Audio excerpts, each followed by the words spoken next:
Welcome in, everybody, to another edition of Road to the Blue Mat, presented by the Henry House. We're live at the Henry House tonight in Guntersville. You can kind of get a little bit of a view behind us, but you got City Harbor right here behind us here at the Henry House. We've been telling you guys all year about the Henry House, about what all it can offer. They've got 5 different rooms here that are all kind of designed by different places throughout the United States. So make sure to check out the Henry House. Go and Google the Henry House on Google. Their website will come up. You can find them on Facebook as well and see all what they have to offer to you.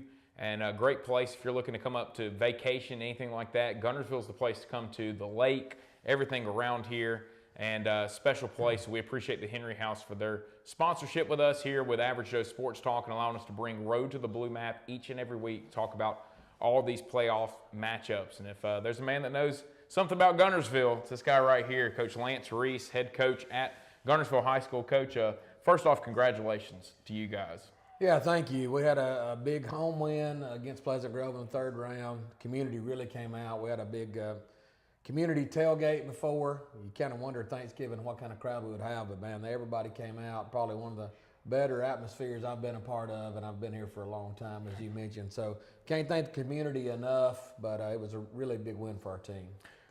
Before we get going on your semifinal game, let's talk a little bit about this Pleasant Grove game. Obviously, the one thing that you guys, when y'all came and visited with us, a couple weeks ago, talking about it on Keeping Up Marshall County Athletics, y'all knew, hey, we're going to end up facing a Birmingham school, and that's kind of the hump we have to get over.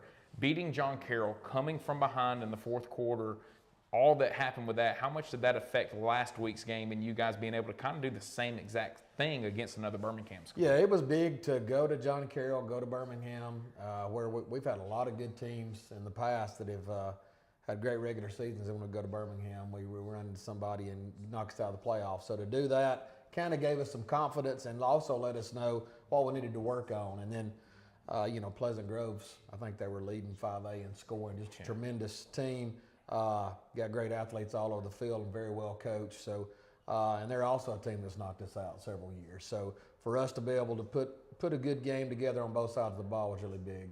Talk about that John Carroll team for a second. That's a group that they've been struggling the last couple of years. Coach Will Mara now has stepped in. He's really taken things in the right direction there. And what are some of the things they were able to do that was kind of similar to what Pleasant Grove presented to you guys last Yeah, week? well, first of all, they play in a tremendous region. And then out of region, they played, they had a win against Homewood, people like that. So we knew matching up with them that it was going to be tough just because of the competition they had faced week in and week out. And, man, they were really physical, hard-nosed. They got a quarterback that could start for just about anybody. So we really struggled offensively in the first half. Our defense kind of kept us in the game and then made some adjustments. And finally in the 4th quarter kind of got things going. But John Carroll's got a tremendous team, and their coach has done a great job.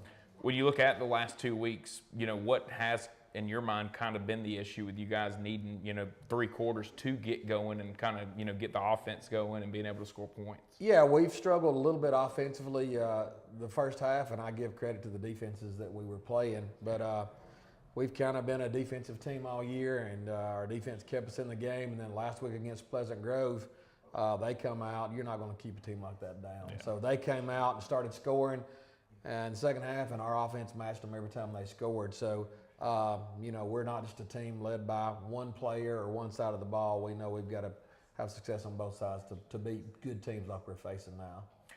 Last week, when you look at this Pleasant Grove team, they've beaten Parker. Obviously they had the one Ramsey game that just kind of got away from them. And I think from what we were told, there were some things that happened in that game that made that game get away from them and stuff. But what did they do really well? What did y'all feel like, hey, we have to take this away in order for us to be able to be in this ball game? They just so explosive on offense and so much speed. And that's something we see good teams, but we don't see speed like Pleasant Grove has. John Carroll was a tremendous team, but they didn't have that kind of speed. And their quarterback had thrown for like 30 touchdowns and 3,000 yards. So we didn't know how we were going to be able to match up with that because our scout team does a good job, but you can't really simulate those RPOs in practice like they run. So we had some success early on defense and gained some confidence. And then, we've got 2 really good running backs that we've really kind of depended on all year, and they did a great job of shutting them down. And second half, we really opened up the passing game. Eli Morrison, our senior quarterback, had his best game of the year. We probably threw it about 33, 34 times, which is more than we normally throw the ball. Got it to a number of different receivers. So I give credit to obviously the players, but also our offense coordinator, Chris Kennedy, for changing what we've been doing all year and really trying to take what their defense was giving us. So overall, just a great win for our team. When we talked to you guys last time, it was right before that AHSAA game. Yeah. And, me and Bo kind of talked about talking with your guys. They were confident. They felt good about themselves, but obviously didn't play as well as you guys wanted to in that game. But when you look back now, was that loss a positive for this group and kind of getting them refocused and kind of showing them, hey, look, if you don't show up and play your best every week, this right here is what can happen? Yeah, the AHSAA week, there was so much build-up, and there was so much talk about AHSAA, and we felt like we lost focus on us doing the things we should do and had to focus on them. So after that game, we really dialed back. We're going to watch film and prepare, but we're not going to spend time talking about our opponent every day. We're going to spend more time talking about us.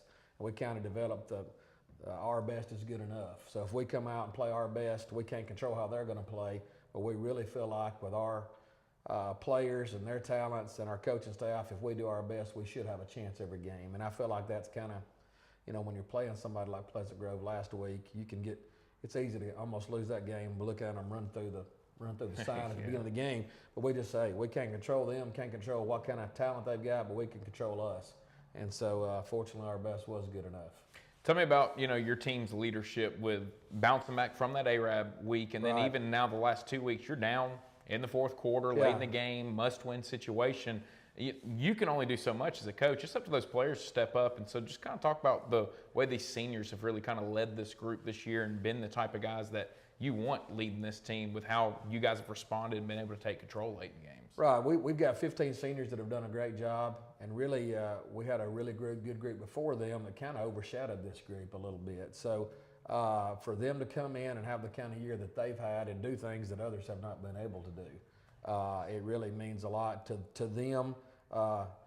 They've got a great group of parents that are very supportive too, and anybody that's coached long, parents can be a positive or a negative, and this group has really been a positive. They've been behind us, helping us get anything that we need, and the players are so excited, and if you can see if those 15 seniors at practice, if they're working hard, it's going to carry over to the rest of them. Today we're out there, it's extremely cold, but for me, I don't have to worry about being the cheerleader. I can sit back and worry about making sure we're doing things right, because you've got those seniors that are so excited to be where they are and they want to keep playing that really helps me as a coach.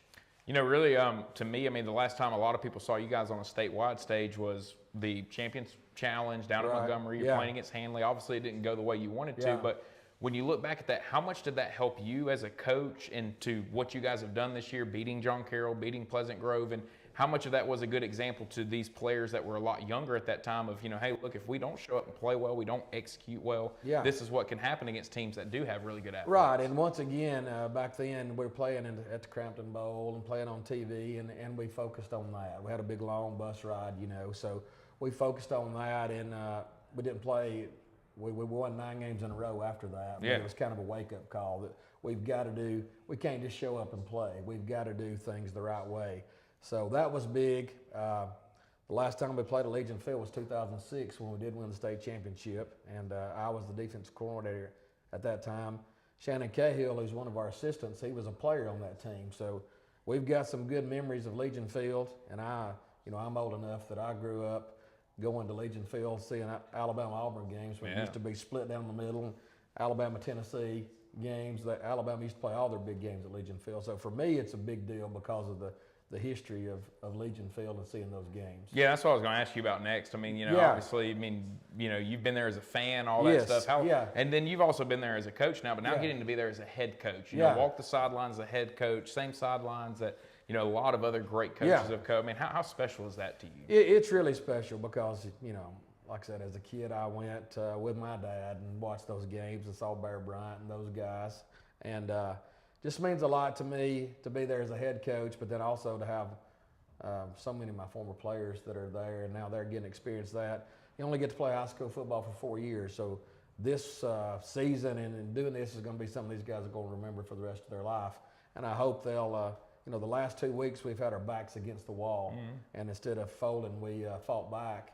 Hope all those guys take that and let it help them. They're going to run into tough times later in life, and just think back to when you could have folded up, you fought, and good things came about as a result. Shifting the focus to Ramsey now, I broadcasted the Ramsey and Moody game from this past week, and got to see that Ramsey team. They got some really good players, especially on the offense side of the ball. I mean, they got a running back that was the MVP last year in the championship. Right. Cameron Keenan at quarterback, obviously really good, and they finally started kind of incorporating his legs last week. Sure. And they got a little kid in the slot, tough to keep up with for anybody. And so what's really stood out to you about this team when watching this group and seeing what they've been able to accomplish this season? Yeah, well, we played them last year. They beat us, and we looking at that they had about everybody back. Yeah. And they do have, once again, tremendous speed. They got a great quarterback, number 5, as you're talking about. Gets in the slot, and then their running back, I think, set the record and rushed for 280 or something last year. To me, though, as a defensive guy, I like watching that linebacker. I think his last name's Reese. Yeah. He's committed to Alabama, but gosh, that guy makes plays all over the field. But, we can't control any of that. So they've got a great team. There's a reason they're the defending state champions, but it goes back to what I said before. We can only be we got to believe that doing our best and playing our best is going to give us a chance to win, and that's all we can control. So tremendous respect for them and all they've accomplished. We've actually met them 4 times. We're 2-2 against them in the playoffs. So we're just going to have to get ready to go and know that we're facing a great team, but keep the focus on us and doing things right. Does that part help, the fact that you are 2-2 against them in the playoffs? And this has always been a really good Ramsey, football program since they got this thing started back, about a decade ago. And is that something that you've kind of talked with the kids about? Is that, we've done this before as a program before. We've beaten this type of team before. And so there's nothing that's holding you guys back from being able to do this again. We've talked about that. Obviously, these guys, when we played them before, were young, middle school guys, and things like that. But when you beat a team like Pleasant Grove, who it seems like lately Pleasant Grove and Ramsey have just been in the finals, just taking turns, So when you beat a team like that, it does give you confidence that when you see somebody like Ramsey, we've seen somebody kind of similar to them before, even though they do have just tremendous athletes and speed, and they're well coached. Not asking you to give away any secrets of what you are going to try to do, things like that. So one of the things that stood out to me in doing the game last week, I thought Moody did a great job of making their offense around not allowing QB Reese to do anything. Linebacker. He didn't make a ton of plays last week. Right. Is there anything that you take from that you look at and go, hey, there's some things that they did that should would be good for us to do this week? Yeah, and we I talked to Coach Gaines, and I talked to other people that have played them just like I do every week, and I did think they had a good plan. But the big thing you can't do against them is let yourself getting 3rd and 8 and then decide where they know you're throwing it, they can bring that pressure. Now you're going to turn the ball over. So can't let yourself get behind the sticks like that. You certainly can't give them the ball on a short field. The thing that's scary about them too is anytime you punt, they've got a chance to bring it back. Anytime that you kick off, they've got a great chance to bring it back. So they're not only good on offense and defense like you talked about, but man, they're so athletic. Special teams are scary too. So we've really worked hard this week on our special teams because there's not a play that you can take off against a team like Ramsey. Yeah, and I mean, how much more dangerous does that make them? There's not a lot of inner city schools, whether it's Montgomery, Mobile, Birmingham, any of that have great special teams normally, but they got a guy that makes all their extra points when they kick them. He can kick a couple field goals. They kind of can kick it where they want to on kickoffs. And so how much more dangerous does that make a group like Ramsey? It really does, because you look for some area, some weakness in them, and normally you can try to zoom in and find somewhere. And a lot of teams that are just great on offense, maybe their special teams is weak or their defense is weak, but they're just a total team, and that's why they're able to do this every year, and that's why they're defending state champions, because they're not only athletic, but they're well coached. When you look back at this year, just how special has this season been, what you guys have been able to accomplish, getting to this point, kind of getting over some of the humps that we've talked about with some of these other groups? I mean, just how special has this been to be a part of? Yeah, it's been a special year, but especially in the playoffs, you have a big win, and then immediately you turn on that tape for the next one. So I think probably when it's all said and done, we're able to get together and reflect, you'll realize how special it was. But right now we're just, don't really have time to think about it, and we're focused on the next game. But I will say, for our community and the sport that we've had all year, and our parents, our cheerleaders, just, I've been here for 33 years. So for me to get texts from former players and see them after the game and stuff like that, it really means a lot to me. It means a lot that we're able to keep the tradition of Gunners football going. You guys got a new school being built, you know, all that different type of stuff. I mean, how exciting is that also for what you're accomplishing right now, and then knowing, hey, the future's really bright with the facilities that we have going up and just, you know, what this community has done getting around this school? Yeah, you know, I'm very proud to be the coach at Gunnersville, and I've been here for so long. My wife's a teacher there. Both my daughters graduated there, and now I've got a daughter that teaches elementary school. My son-in-law's on my staff. So to see us building a new school and making sure that it's a place that is going to continue to grow and prosper means a lot to me. Looking at this week, I mean, what are your 3 biggest keys for your team? What are you guys going to have to do really well in order to have the result that you want against this Ramsey team? First of all, we can't lose focus on us and doing things the right way. It can't be that we turn our attention to Legion Field and turn our attention to them. We've got to stay focused on Gunnersville doing things right. On defense, we cannot give up the big play, and that's easier said than done because of their speed. So we've got to get people to the ball. We've got to tackle well. We can't let them. We got to make them work for everything that they get. Special teams, we can't have breakdowns. We can't get a punt blocked. We can't let them run a kickoff or a punt back. And then on offense, we have got to sustain drives. We can't. If you continue going 3 and out against somebody like that, they're going to make you pay. So we've got to not stop ourselves, sustain drives, and when we get a chance to score, we've got to put points on the board. Coach, really appreciate you taking time to get up here. I know you got a basketball game to get to. You go support the Gunnersville Wildcat basketball team. So, hey, I know everybody here's been proud of them girls and what they've accomplished. Right. And when the boys get some of your guys back, you know, that'll help them out a little. Coach Self and I have a great relationship, so he's pulling for us hard, but I'm sure when we get through, he'll be glad to have those guys back out there with him. No doubt about it. Well, Coach, enjoy it, and good luck to you guys Friday. Really, really looking forward to seeing how it goes. Thank you very much. We'll be back with more here on Road to the Blue Mat with Average Joe Sports Talk right after this.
All right, man, welcome back into the Road to the Blue Map. We are here at the Henry House in Guntersville, and anybody that wants to, we call them staycations, not vacations, like weekend getaways, anything like that. You want to come here to this place, the Henry House here in Guntersville. It's absolutely beautiful, right across the street from the City Harbor. And Wes Long and Jordana Long does a fantastic job decorating this place. Coach, you've seen this firsthand. You got to meet Jordana Long, who was a graduate of Sylvania earlier, who was beyond excited to meet you and talk to you for the first time and share her experiences at Sylvania with you. Coach, when you look around this place right here, what do you think? I mean, you hadn't got to go upstairs yet, but just from what you've seen downstairs, what do you see from the Henry House? Unbelievable. It's really nice. I was asking who owned it when I walked in because it's so nice, but definitely, and the location. The main street's divided into two halves. Well, it's right at the end, so it's the best location in Guntersville. Coach, what we're going to do right now, we're going to break down this 3A game coming up. You know, first of all, you guys have had a fantastic season. You've had some ups, you've had some downs, but overall, the program is in a really good place there at Sylvania. Before we dive into this game with Geraldine and Madison Academy, let's talk about what you've done there at Sylvania. Coach, you've erased a lot of doubts, and you know, my wife, let me just take my wife, for example. She walked out there on your field and seen your grass, and she's seen your Jumbotron, and she's seen your locker room. And my wife, who is as neutral as it gets, said, this is some of the best I've seen. And I've took her to Thompson. I've took her everywhere. Not saying y'all have the 50-yard indoor that Thompson does, but she's talking about what you do have. Weight room, grass, the field, the Jumbotron. But when you hear people outside of your program talking about your program like that, that has to give you a sense of pride, Coach. Right, yeah, we take, and our guys do a good job. We take pride in not only what we have, but how we leave it, you know, and you should be able to walk through our locker room at any time during the day and your locker should be left the right way, you know, cleats and everything, and the weight room left the right way. And, you know, every athletic program uses the weight room, and we all leave it the same exact way. But, you know, we take pride in our facilities, and we've been able to upgrade, been blessed and able to upgrade over the last few years. And, you know, we want to give our kids, there's very few people who are able to move on and play the next level. So we want to give them the best possible playing experience we can give at Sylvania High School, and that's what we try to do, and we try to leave it the right way and take care of it. And you know, our guys do a really good job with it. The thing I like about you is since you took over there, you've quietly, you hadn't jumped out and beat on your chest and jumped out on social media and this, that, and the other. It's organically grown. People know, and I'm just being honest with you, Coach. I was in the South yesterday at BB Comer. I was at Reeltown. I was at Catholic Montgomery, and they all mentioned Sylvania. And in some way, whether it be they played somebody or something, they all mentioned a testament to what you've done and your staff. That this team up in North Alabama is getting mentioned all the way down to Montgomery, to Reeltown, Alabama, to Sylacauga, Alabama. Talk about that a little bit, how you guys have, you know, organically did this thing one step, get ahead of yourselves, and it's been a beautiful thing to watch. Yeah, it's hard work, man. And guys have worked since year one, since we got there. You know, I didn't take them long to buy in. You know, I always mention one game in particular. Anytime you can play FIFA, a hard-fought game, it's big. But early in year one, we had a chance to beat Fife late in the game. And from that point forward, them guys haven't looked back. They work their tail off every single day, man. And they do everything we ask of them, and it's credit to the kids and their hard work and how they do things, and they continue to do it. Man, we're losing 12 really good seniors this year, but we're also gaining 12 more really good seniors next year. And this senior group, I'm excited about them just as much, man. They're a bunch of leaders that try to do things the right way. So, you know, I think we're going in the right direction, and I'm excited. You know, it didn't end this year not anywhere close to where we wanted it to or how we wanted it to, but that's a credit more just as much to the other guys as it is us. But we have a lot we need to get better at and work out between now and next August if we want another opportunity to do something. Coach, when you say like Parham, whether it be Parham, whether it be Zach Anderson, whoever it is, there's a lot of guys that's put a lot of sweat equity into this program that you've built over here. But let's dial into these seniors specifically. Talk about what the foundation they've left. I mean, it's undeniable what they've done in the period elementary school, whatever. But the time you've known them to now, the sweat equity, the hard work, the sacrifice. Talk about what they mean to this program moving forward. Yeah, I told them after the game they've left something. They've done something at Sylvania. Not a lot of people's done. They've won 28 games, and I haven't won since in the last 3. I don't know. Their freshman year, it may have been up to like 33, 34, but I don't know how many senior groups as a whole has done that at Sylvania. So they've left that, but they've also done their job and left a mark for the rest of the guys. I told somebody today, I scream all night. I get mad pretty easy, especially when we don't do little things right. But they do a good job, and it's been so much easier this year coaching this group of guys on little things because they do them right every day. You don't have to stay on them about it. They know what we want, they know what we expect, and Thank you, sir. I think that's exactly what it should be in year 3 of a program. I think everything should be going exactly the way you want it to in the field house and outside, and how you do things on the practice field and in the weight room. And that's a credit to those seniors and what they were able to do and how they were able to lead. And they've left their mark now for the next group of seniors and the next group of leaders. So I'm excited. Well, Coach, we're going to talk about this game coming up here. The reason I brought you in is nobody on this planet can probably break down this game that we're about to talk about coming up. It's the 3A semifinal breakdown.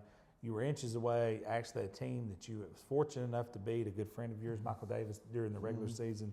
You guys went out and showed out in that first half and actually won the game, I'm not going to say, win the football game. But now we're going to talk about Geraldine and Madison Academy, a team that you played last week. Coach, you guys played Madison Academy, and after the Hoax Bluff game, people all over Average Joe's message boards, inbox, people were like, nobody's going to play Madison Academy this year. That's it. They're the state champions. They were up on Hoax Bluff at 1.57-7, and everybody's like, well, Hoax Bluff played Sylvania close. They played Geraldine close. Nobody's beating them. Well, you guys come out, and it was 35-28 final, and if I'm not mistaken, y'all were tied and lead changes and things like that. And y'all were actually leading them at one point. But when you go into this game, if you was going to break it down and take yourself out of the Sylvania, let's take the green off and just look at this game from an outside perspective, because you've game planned against both of these teams. What do you see? 2 really good football teams and 2 really, really good football coaches. That's going to be a fun game to watch. I'm going to watch it and be a fan for once this fall and not have to worry about messing something up. But you look at both football teams. You look at Madison Academy, man, they're full of athletes, and their offensive line was even better than I thought they were going to be. Their right side of their offensive line is really good, 77. I can't tell you the names. I'm really good with numbers, but 77, 71, the right guard does a really good job. He was actually one I thought was their best player going into the game, was 71 on the offensive line, and he proved me right. I thought he did a really good job of working up, and then their left side was really good. They're big guys that do a good job on zone. So they don't run inside zone, they run outside zone. They don't do it really good, and they're not going. You're not going to see gap scheme from them. You don't see zone, and they're going to block it really well. And Coach Godsey does a really good job in the quick screen game out wide.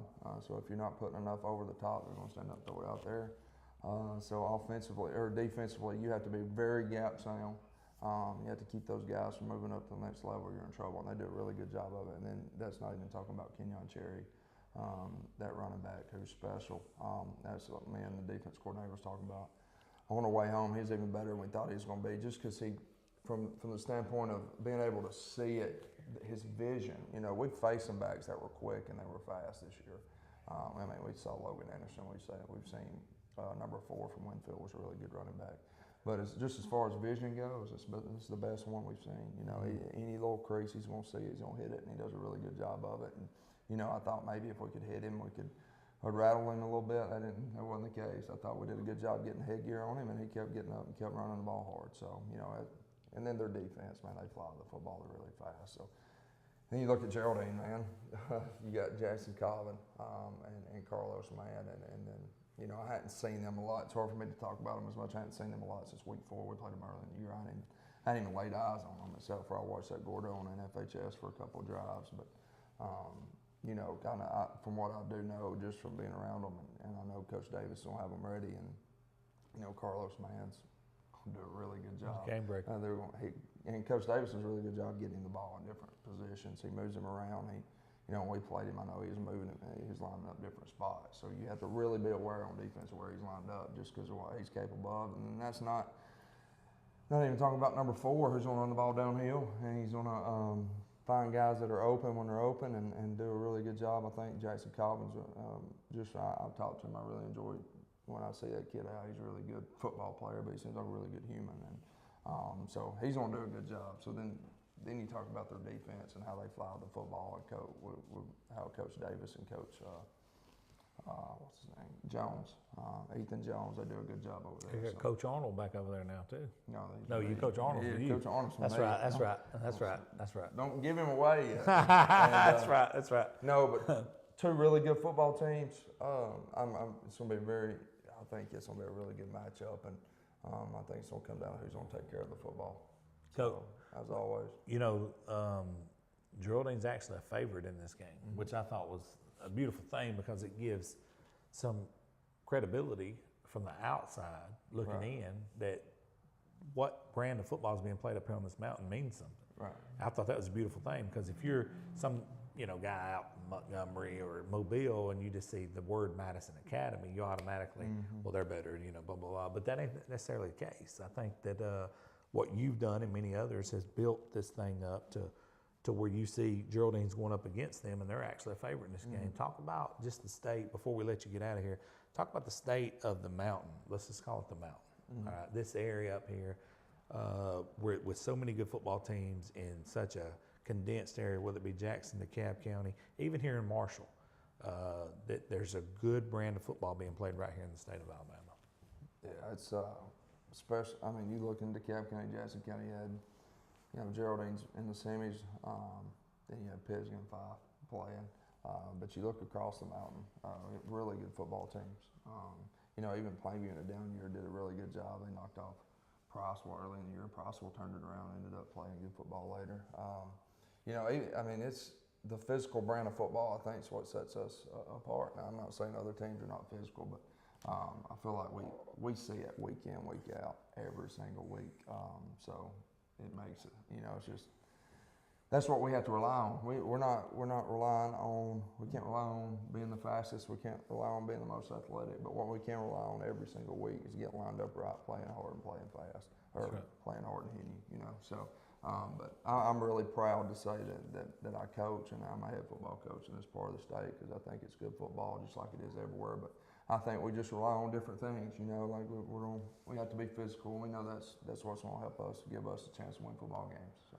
Coach, what you have done there at Sylvania, Michael Davis at Geraldine, obviously what Coach Benefield's done has reshaped the mindset of outside opinions of the state of football in Alabama, and especially let's just call it the mountain. Let's just call it Sand Mountain, whatever you want to call it. But in this area of the state, there's a different mindset, and I think that ain't changing no time soon. And Coach, I appreciate you coming in, making the drive all the way from Sylvania over here to Geraldine to hang out with us, and you got to meet a super fan today in Jordan alone, so that was a good thing. Yeah. Coach, we appreciate you. I appreciate you, man. We're going to take a quick break. We're going to be right back, and then Caleb and I are going to knock out the rest of these games, and then we're going to get over and watch Gunnersville play some basketball.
Caleb Brooks. Bo Starkey.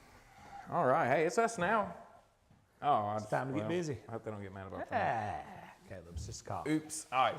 So, hey, we appreciate all you guys hanging with us. Appreciate Coach Reese, Coach Van coming and joining us, talk about some of these matchups. And we're going to get into the nitty gritty of it now. We know that there's some issues kind of going on with connectivity. There's nothing we can do about it.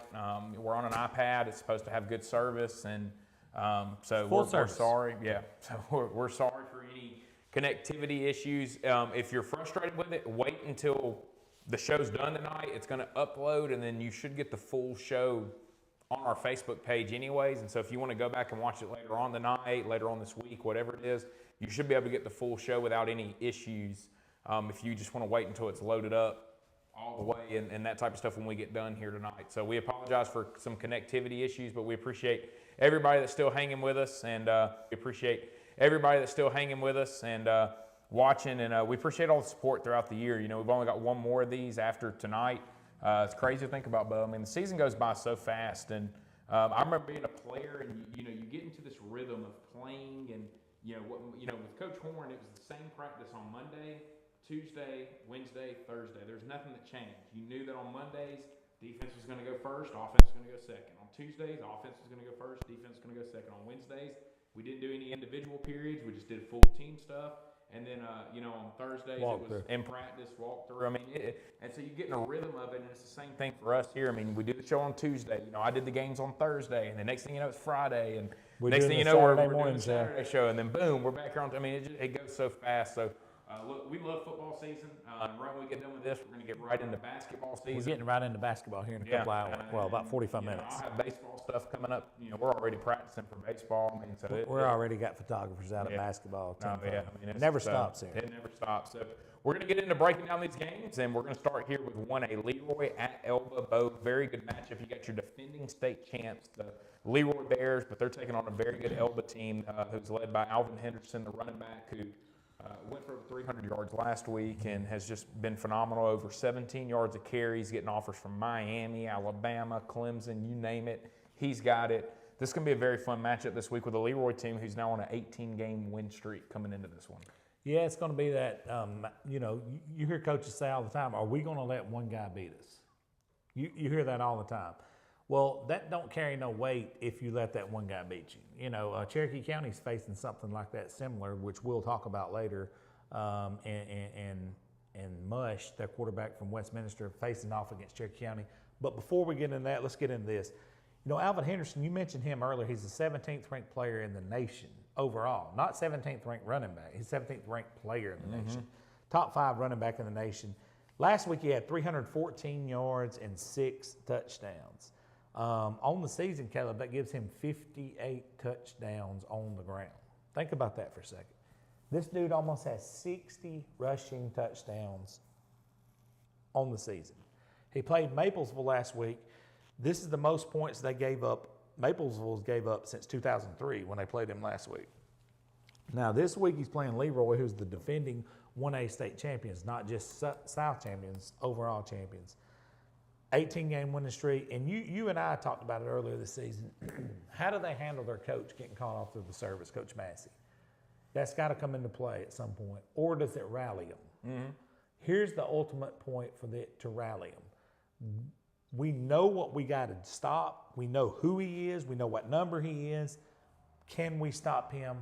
Not individually, as a team. Can we stop? Is one guy going to beat us?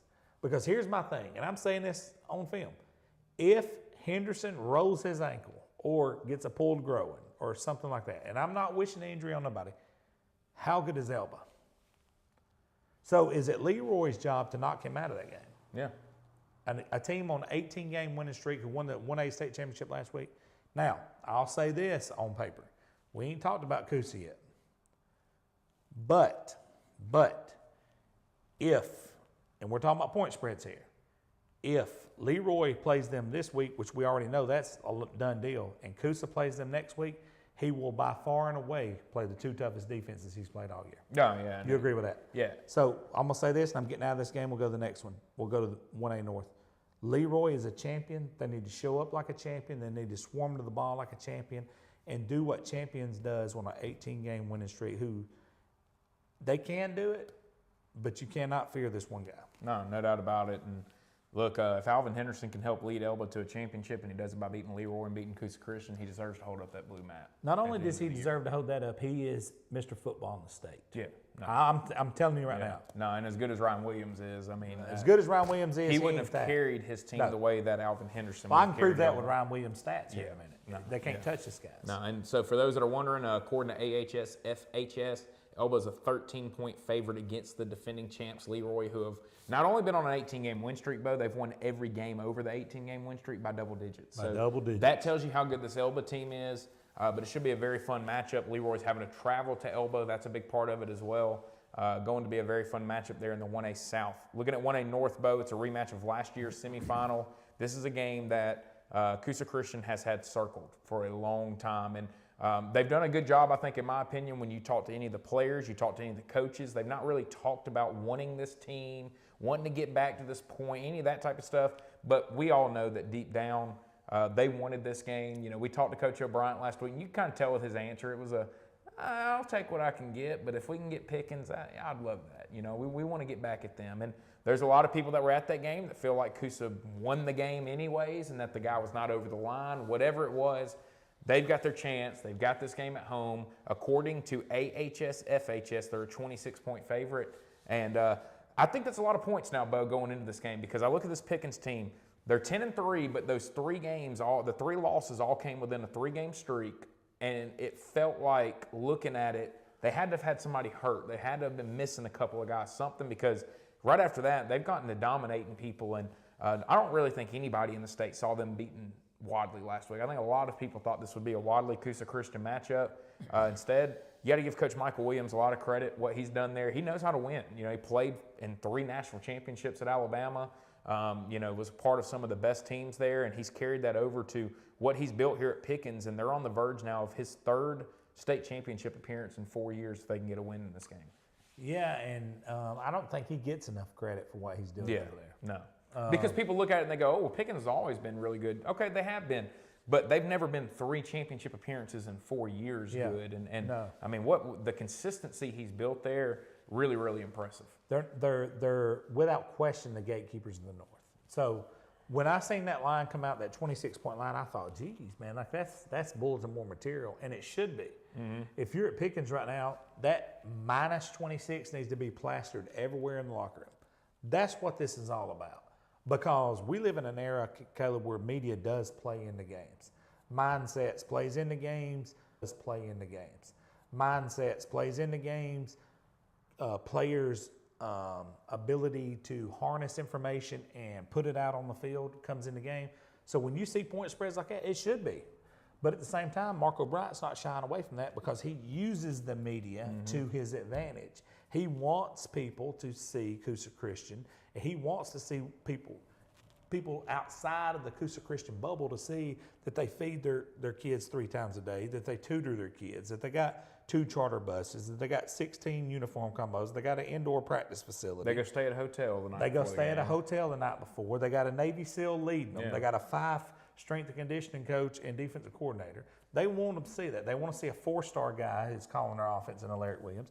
They want to see Eric Albright, who was the first 2,000-yard rusher in Sylvania in like 30 years when he was there. They want to see that. O'Brien wants that to be seen.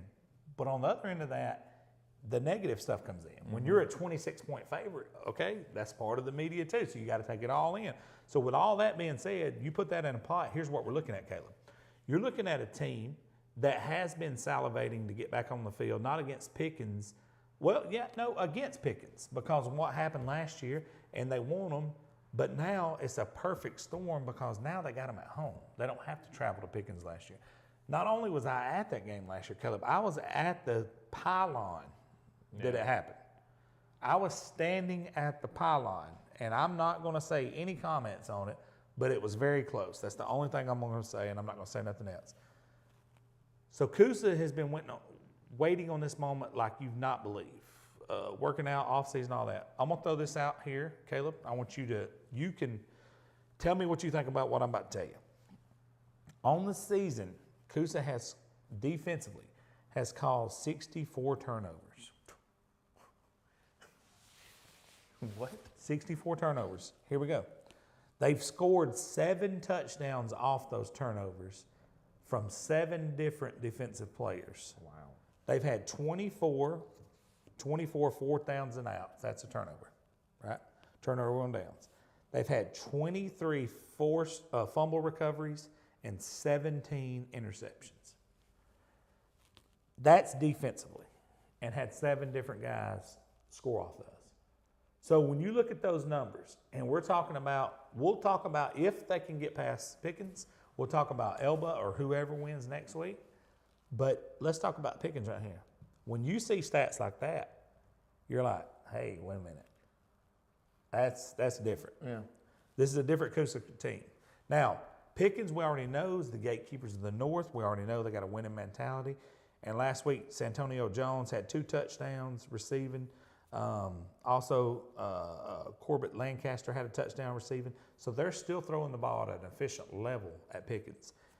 And you're talking about you got 3 guys scoring touchdowns. Also means what? When you only see them put up 18 points and they've scored 3 touchdowns, what does that mean? Yeah. They still don't have a kicker. They have a kicker last year. Mm-hmm. So Coosa has one of the best kickers in the state. Yeah. So does each time they score equal out to 1 more point? So my point is special teams is going to play into that. No doubt about it. I mean, it's going to be very interesting to see how it all plays out. And, look, one of the things that plagued Pickens in that game with Leroy in the state championship, they turned the ball over a lot in that game. Yep. Leroy was able to take advantage of it. That's going to be a big focus, I think, for Coosa I think Christian. it took them 2.5, 3 quarters before they got started. Yeah. I mean, they got punched in the mouth very early in that game, and if Coosa can do that on Friday, they're going to have a chance to get out to a big lead. Bo, big game here in 2A, Reeltown at BB Comer. This will be your AHSAA TV game of the week. I'll be on color for it. Really looking forward to broadcasting this one. It'll be my second time to call BB Comer this year, and my second time to call Reeltown. I did Reeltown and Horseshoe Bend earlier in the year, and then also did BB Comer and Vincent. And also got to see that BB Comer and Dadeville game. I rewatched that one. I didn't get to do that game because I was doing the Champions Challenge games down in Montgomery. But this is a BB Comer team, Bo. I mean, Fife's been the only team that's been in their way in the last 2 years. Outside of that, they've really dominated their opponents. But they had the very same score against Highland Home. That shows how close Highland Home was to be. I mean, these 2 are the best teams in 2A South. Highland Home was number 3. There's no doubt about that when you look at how they played this year. Highland Home played them 21-14 both times. Both teams were able to pull it out. They're both undefeated. Reeltown's 12-0. BB Comer's 13-0. But Reeltown is a -2-point favorite according to AHSFHS going on the road in this game. It's going to be a lot of fun there in Sylacauga on Friday night. You just mentioned the Highland Home game, which was a 21-14 to both opponents. And we're about to kick it in gear, guys. There's a couple of games we had to spend a little more time on. They also had another common opponent with Thorsby. Listen to this, Caleb. It makes it even more scary. So Thorsby second round of the playoffs, Reeltown played them 48-14. In the regular season, BB Comer played them 35-13. So again, it's just tick for tack. I visited both coaches yesterday. I visited both locker rooms, and I visited both football facilities in the whole. Both messages was almost identical. You can go watch the videos, but both up on Average Joe Sports Talk right now on YouTube. We're about to post them on Facebook tonight. Matt Johnson and Fawcett almost sounded like mirrors of each other because the game's that close. Yeah. The facilities are that close. The players are that close. This is going to be, they had a 2-point line. That's about accurate. Mm-hmm. And it could go either way. It's going to be down to execution. You can break it down 17 ways from Saturday, but it's going to come down to who don't turn the ball over, which team runs the ball, establishes the running game, and controls the pace of the game. That's what it's going to come down to, because it's 2 really good coaches, 2 great programs, albeit they're going to be traveling over to Sylacauga, Alabama, but Caleb, the X factor of all X factors, rain, 90% chance in Sylacauga on Friday. Who takes care of the ball?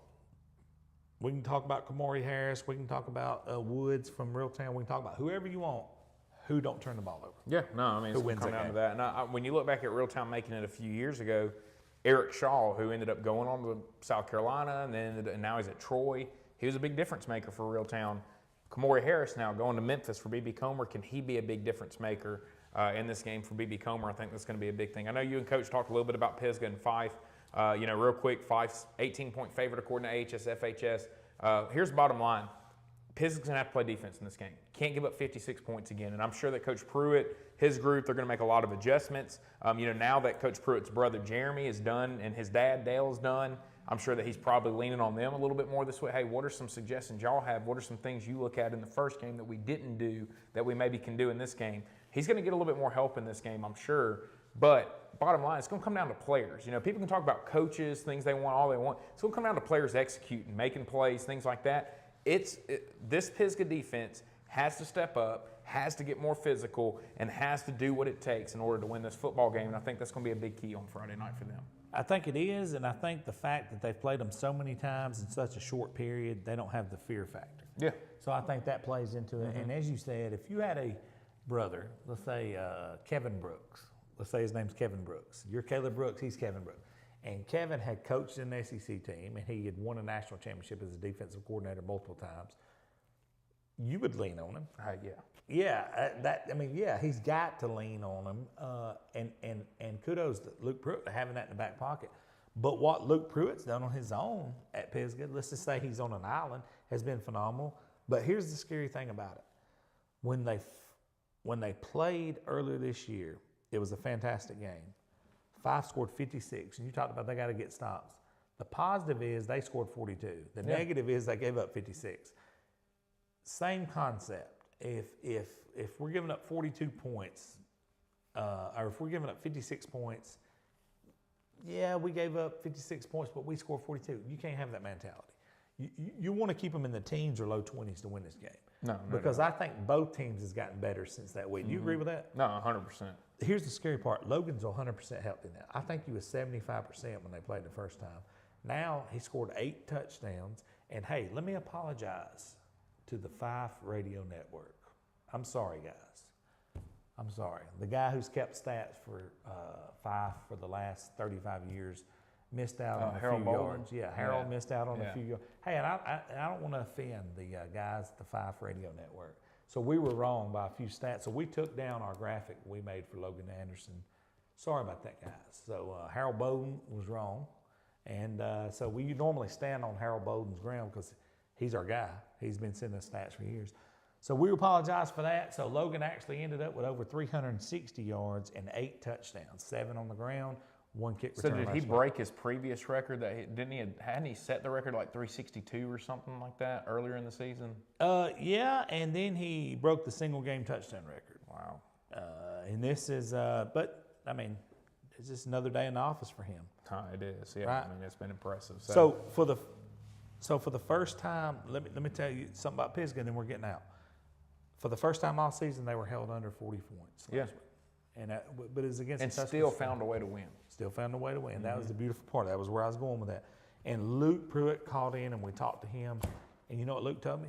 He said, you know what?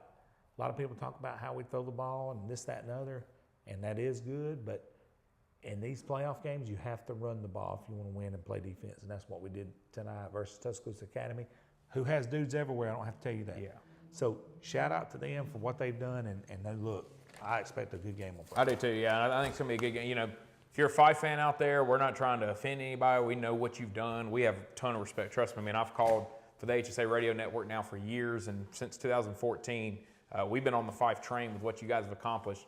We expect a really good game on Friday night. I think we didn't want to offend the radio network. Yeah, but I think that you're going to see Pisgah show up. They're going to be ready to go, and I think Fife's going to be ready to go, and it's going to be a great game. It's between 2 great coaches, 2 great men, 2 great communities. You can't ask for much more, and if you're a fan of this, don't have any hatred for either side. This is fun, man. I mean, you should be appreciative of the fact that we have 2 teams this close together in Northeast Alabama that for the second year in a row are playing in the semifinals and competing against each other to go play for a state championship. That's special. It doesn't happen very often, and so that's something that anybody around this area up here should be very proud of, in my opinion. Has this happened in 2A since the Clay County and Lineville? Yeah, games? I mean, I don't think so. I mean, this is very similar. I Yeah. mean, they're not as close as those 2, but this is very being in the same they're region. close enough that people work together and related. Exactly. Yeah, I mean, so this is special, and so enjoy this because 10 years from now, you may be in 2 different classifications. You may have the 2 programs going in different directions. Whatever it is, enjoy what this is right now, and it's a lot of fun no matter how it turns out, and just be happy for these kids. I mean, this is fun. This is what you work for this. you work to earn this all year. And so I think this is going to be a ton of fun, and I'm really looking forward to seeing how that goes on Friday night as I'll be doing the other 2A game and seeing which one of those teams will be matching up with one of these two teams. We've been talking about it all year, Bo. 2A is going to be one of the most fun classifications to keep up with. Looking at 3A now, St. James at Mobile Christian. You got your defending state champs, St. James. They're 11-2. You look at their 2 losses this year. It's the teams in classifications above them. Outside of that, they've dominated 3A, but they're going to run into a Mobile Christian team, Bo, that is extreme. Look, we can break this down 1,500 different ways from Saturday, but here's the bottom line. St. James on offense is averaging 40.9 points per game, so 41 points per game. They're allowing 25 points per game defensively. A Christian team who's averaging 42.5 points per game on offense, but only allowing 7 points per game defensively. That's the only breakdown you need. Look, now you can give St. James the nod because they won it last year and they returned their quarterback and a couple other guys. It's really, really good. But if people don't remember what Mobile Christian went to make it into the playoffs last year, they had guys suspended, they had to give up games. It was a nightmare heading into it. So many distractions off the field. Similar to Coosa Christian, very similar, eerily similar to what Coosa went through this year. But they responded in a positive way last year and made a playoff run. But now, not only have they made a playoff run, they're sitting here with a full arsenal all season. And when you put up numbers like 42.5 points per game and only allowing 7.2, Caleb, I'm sorry. I'm a heavy lean on Mobile Christian. There's not. I mean, a heavy lean. I'm not a big fan of playing so-and-so beat so-and-so by this many and this team lost to so, but Mobile Christian beat Thomasville 45-14, and it really wasn't that close in that game. And St. James was very lucky that Thomasville didn't kick extra points last week. It would have been a tie game at the end. So the game's at Mobile Christian. It's a long trip for St. James. We don't pick games. It's going to be very tough for St. James to go down there and win on Friday night. And we don't pick games, but if we tell you we're a heavy lean on somebody, you better lean. Yeah, you better lean. Yeah, we're leaning towards Mobile Christian. I can tell you that. And it's no knock on St. James. What they've done, what Coach Perry did down there, and then now he's passed it off to this new coach that they have. Very impressive. He also did it at a time where Montgomery, private schools weren't winning a ton. Now all of a sudden we've seen Academy play for it. Catholics played for it. Trinity was right there last week with a chance to get. I mean, all those teams have stepped up, and it's changed a lot down there. If you look at the North, I wouldn't put any money on that game. No, yeah. Madison Academy, what Michael Davis and them was about to do, and I wouldn't touch that game. But down there, it's weird because about 5 weeks ago, if you'd asked us, we'd have been like, Madison Academy is the going away favorite, in 3A. But here recently, we've kind of seen there's some chinks in the armor with them, and especially after they beat Westminster Christian. When they beat them, the way they beat them, it was kind of like, ooh, okay, this is going to be tough. The man that just walked out of here left the blueprint. Oh yeah, no, he did. I mean, they had, and he told us leaving, he's like, it's going to hurt because we had plenty of chances to win that game, and they didn't. And we could have gotten the rematch that we all kind of expected at one time this year, but should be a fun game. Carlos Mann sitting there going. Yeah, but should be a fun game between Madison Academy and Geraldine. We've already heard Bo and Coach Van talk about that one, so not going to spend a lot of time on that game. But Bo, looking down at 4A South, Booker T. Washington, the surprise team in the whole entire state. There's not a bigger surprise than Booker T. Washington sitting here playing the semifinals. They get a rematch now with Montgomery Catholic. Here's the scary thing. For Montgomery Catholic, they've been a part of these rematches now for 3 years in a row. And played Montgomery Academy a few years ago, beat them 42-0 in the regular season, got beat in the semifinals. Played Andalusia last year, beat them, got beat in the semifinals. Here's now their chance to kind of get over that hump and get back into a state championship game. Caleb, I ain't supposed to be biased, but I'm biased. Juice Johnson is one of my really good friends. I went to his mother's funeral, and I hate to say this, is like the memory come up on Facebook today. It was 1 year ago today. I went to his mom's funeral. But, in talking to him this week, he didn't want the media attention. He's turned down a lot of interviews this week with a lot of other media outlets, so I feel honored that he actually took our interview. But, he said it best. He said, I said, Coach, you guys beat them, was it 56-6 in the regular season? And I'm like, you got to feel good. He goes, nope, sure don't. I don't feel good at all. And I was like, why not? He said, Bo, rewind the clock 2 years. Yeah.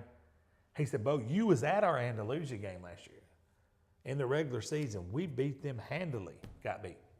Year before, 40, whatever it was, a 42-0. 42-0 against Academy, yeah, and then got beat 10-7. And got beat 10-7. He said, so nope, until that horn sounds and we're headed to Bryant-Denny, no. Yeah. And he said, it is what it is. I'm not talking about nobody. And I said, Coach, this is the worst team you've had in 3 years. On paper, it is the worst team he's had in 3 years. But it's the best team he has.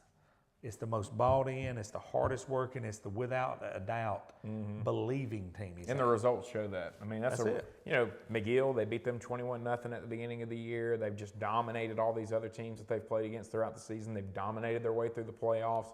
The only thing you worry about as a Catholic fan is the thoughts of what's happened in the semifinals with rematches the last couple of years and what could happen. But I think if they go play their game, here's the bottom line. This is the best they've been defensively in any of these years. And I think that, you know, that's what plays. Coach Horn talked about all the time. Coach Benefield talks about it. Coach Curtis talked about all these greats that we've had in the state. Coach Anderson, all of them have talked about you got to be able to play defense in the postseason, and this is the best defense that Catholic has put out there in a long time. I agree with that. I don't know if they're man for man better, but I think as a unit they're better. Yeah, You know? they just play better together. So. They don't have a Bull Dudley, but they got several guys that's going to get the job done. Now, here's the scary part. Here's the fly in the ointment.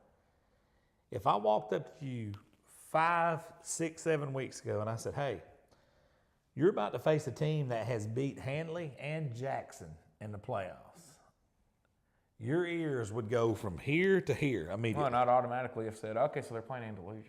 Yep. what you'd Or maybe Bibb County, maybe Jacksonville. Yeah, maybe. But if somebody said, no, it's Booker T. Washington, you'd be like, what? But I don't care who it is. If I told you this team had beat Handley and Jackson in consecutive weeks, your ears would be like you'd be like, Well, not only that, they beat American Christian in the first round. ACA. Too. Yeah. ACS, right. But you'd be like, whoa, wait, what? That's who we're playing? The names would start coming in your head. But I guarantee you on that list of names, they would be last or next to last. Yeah. But guess what? They ain't.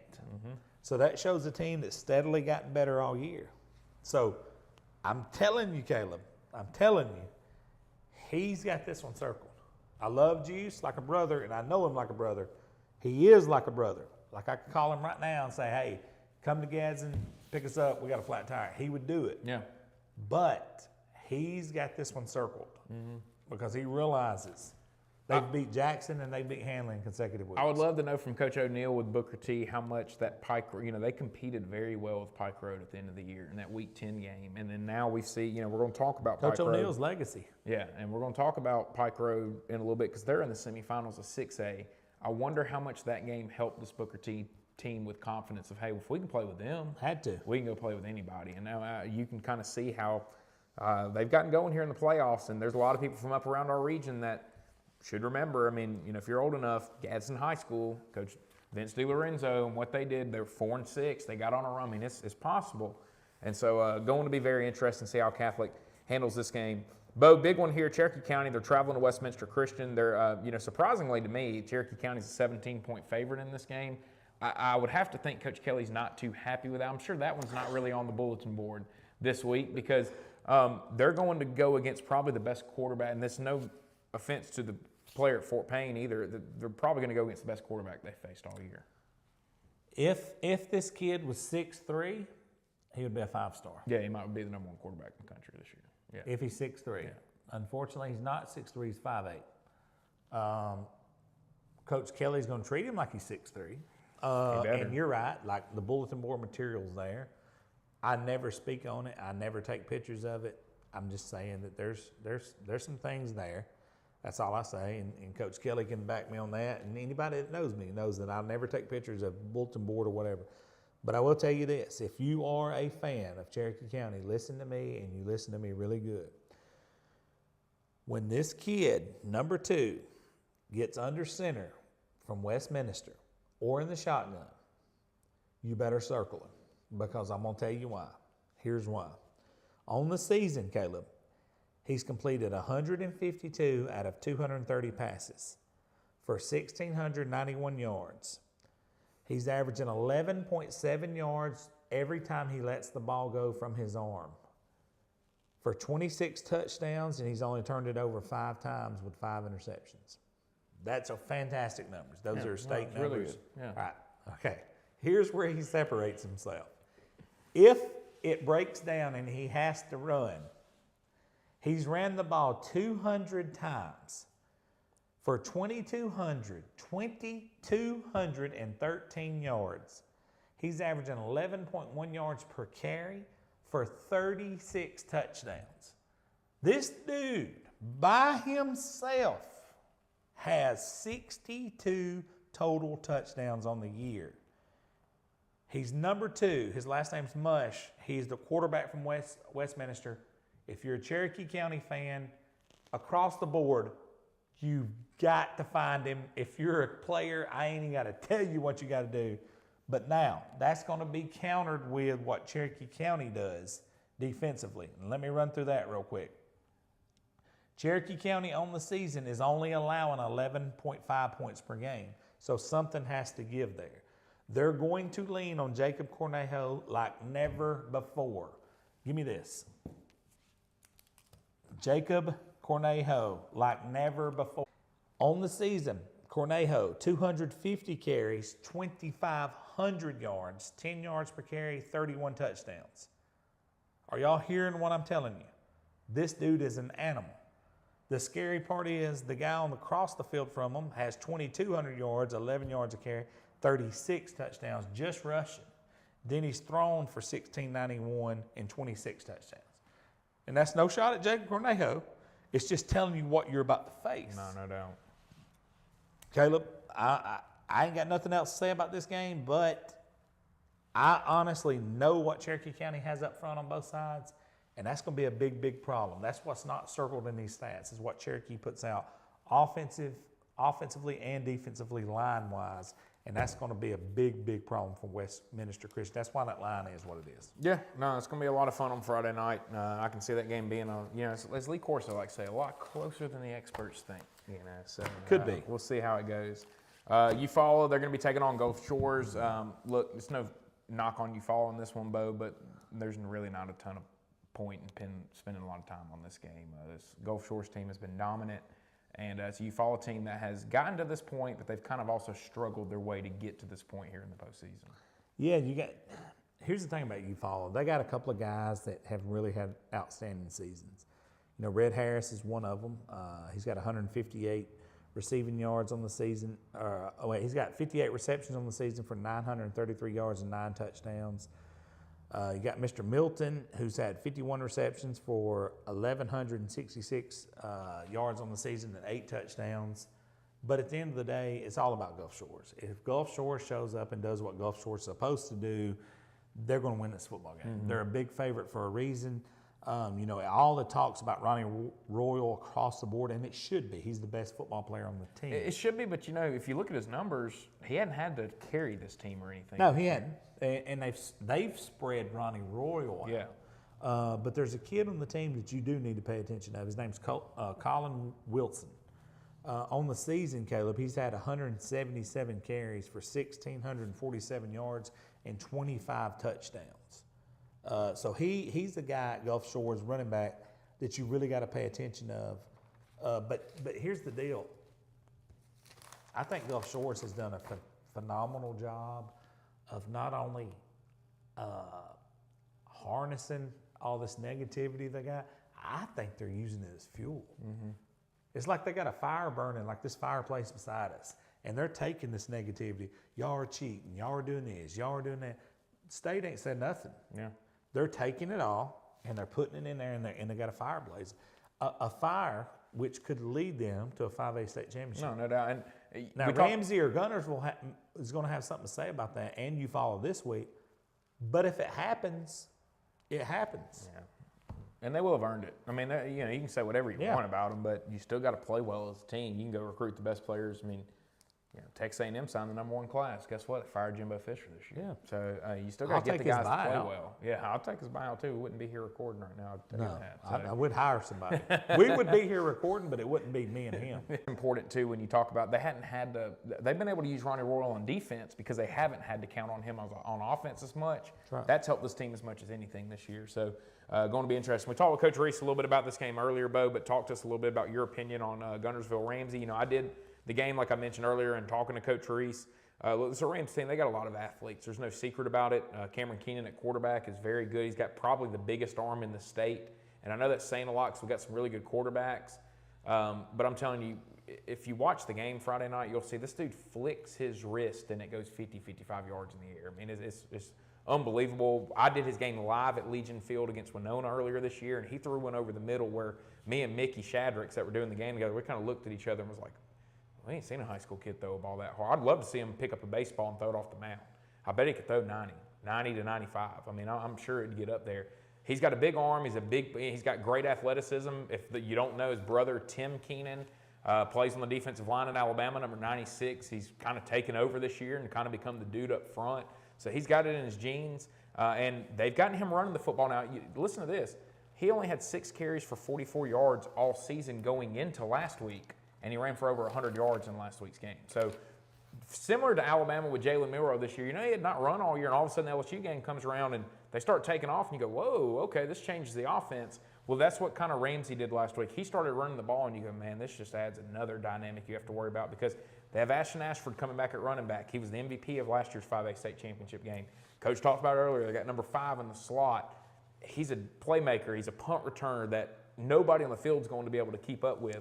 A lot of speed for Guntersville to worry about in this game, but I think you got a Guntersville team right now, Bo, that feels like they're a team of destiny, and they've played great competition all year. They've tested themselves, and they've done it all to get ready for this moment right here to beat their 3rd straight Birmingham team in a row and get to a state championship game. And if they can do that, I know the 06 team won it and all that stuff. This would have to go down as it'd be a top 3 Guntersville football season of all time. First of all, with the way the era is now, this would be the greatest Guntersville team ever. I mean, yeah. I didn't want to disrespect anybody else. I'm not disrespecting them, but I promise you, if you go nuts and bolts and how it was built and the era and everything, this right here would be more impressive. Yeah. I'm just telling you, brother. Especially getting through John Carroll, Pleasant Grove, Rand, all 3 from the same region that we talked about was the best region in the state all year. Did that team do that? Yeah. No, I mean, they didn't have to do that. We can find it out. Yeah, That's they didn't my have point. to do that. We can go look and find it out. Here's the thing about it. Coach Reese talked about it earlier. He's like, maybe they're not the most star-studded team, but they work their tails off. And the number one thing that I took away from his last interviews, the last 2 weeks we've had with him on the final drive and here, they turned inward. And Caleb Brooks said this, and it rings through the mountains in Guntersville. The AHSAA loss was the best thing that happened to them. It woke them up on another level. I think not only did it wake them up, Bo, it took some of the pressure of going undefeated off of them as 100%. well. Because they were feeling themselves after Scottsboro.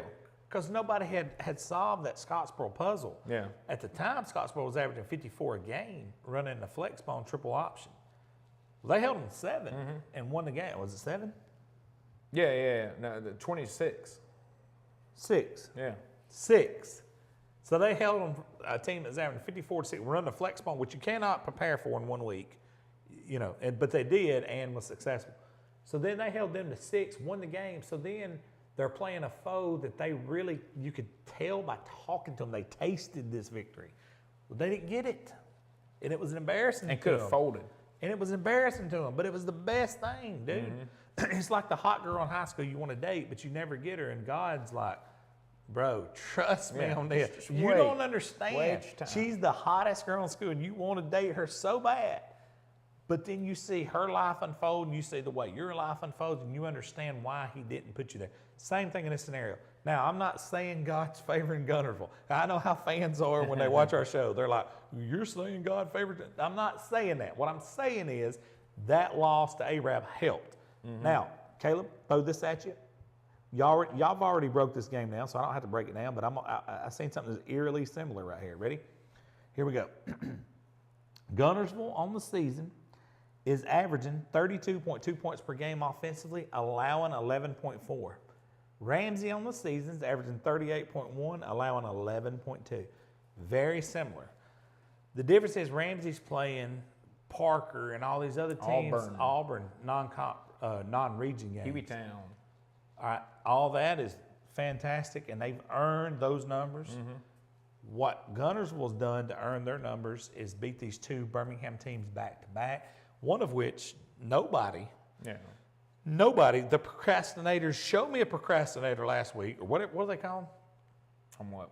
They're not procrastinators, there's another word for them, that picks games. It's not procrastinators. Prognosticators? Yeah, there you go. How do you pronounce it? Prognosticators. I can't pronounce it. But show me one of them that picked Gunnersville last week. And then, if you do show me one of them, show me one that says they're going to win by double digits. Yeah. So, and not only that, but be down in the fourth quarter and win by double digits for the second week in a row. So it's beautiful. Yeah. So now here, I'm going to say this, and we're shutting this game down, I promise. I've got to go watch basketball tonight. Listen to me, Caleb. If I'm Reese, I'm calling, you don't even believe what I'm about to tell you, I'm calling Jeremy Sullivan at Boaz. And I know people watching this like, what is wrong with this guy? Why is he saying that? Here's why I'm calling. Because they had a team meeting when they had a losing record this season. And he said, you know what? We've got to let go. We've got to turn it loose. We've got to let go. We've got to play loose. We're playing too tight. You know what I'm saying? I talked to Shay Monroe during this time. We talked to Coach Sullivan during this time. Coach Sullivan did a good job of saying, hey, guys, look, we're too uptight. You know, we got to play loose. What does Gunnersville have to lose? First of all, you're not hosting. There's a little bit of pressure in hosting. You're at Legion Field. Nobody's giving you a chance. You've already beat two Birmingham teams back-to-back. How much more validation do you need? Turn it loose. Turn it loose. Yeah. Turn it loose. 30 years from now, when you're on your porch with your grandchildren, don't look them in their eyes and lie to them and say you gave everything you have. Say, hey, we went out there and by God, I'm telling you, we gave everything we had. Win, lose, or draw. Don't look at them and lie to them. Turn it loose. And here's another thing, too. The game's going to be at Legion Field. While that part's cool, it ain't going to be that big of a home field advantage for Ramsey. No. I think the place is so big, it's hard for it to get that Caleb, loud. The first fan that has any noise is 25 to 30 yards away from the field. Am I lying? No, yeah. So that's what's, I mean, I think that's going to help. You've done tons of games there. Yeah. It's going to be up to the players on Friday night. It's going to be those players on the field. The fans are not going to have it. The band's not going to have any implications. You'll hear them in the background. But it's not like it is at a high school stadium where it's so close and confined and all that. So don't lie to your grandkids 30 years from now. When they ask you, how did your season go your senior year, and you say, hey, we played in Legion Field and we played Ramsey, who nobody gave us a chance, don't lie to them. Give them everything you got. Period. Moving on to 6A, you know, I would love to see the Benjamin Russell Wildcats playing here, Bo, but either way, it wouldn't matter if it was Benjamin Russell, Pike Road. They're going to have their work cut out for them playing against the Saraland team. They showed that last week, beating a very good Hillcrest Tuscaloosa team by 10. They get this game at home this week, and it's just going to be hard to go down to Mobile for Pike Road and beat Saraland. It is, Caleb, and I'm telling you this right now. Me and you called for that game all year, and I think Hillcrest showed up and made us not look like two idiots. They played as well as they could. Me and you said this is the one team that's going to give them what they want, which is a four-quarter game. They did that. But Saraland does what champions do. They went on and they won the game, and they won it by double digits. So hats off to them. You know, I'm not picking against them anymore. We didn't pick against them. We just said that would be a team that could stand up against them. Hillcrest could beat them. Right. Here's why they did not beat them. It don't matter what you do. It don't matter how you schematically scheme this guy up. Ryan Williams, Caleb, I just, until you see him with your two eyes, don't even watch film.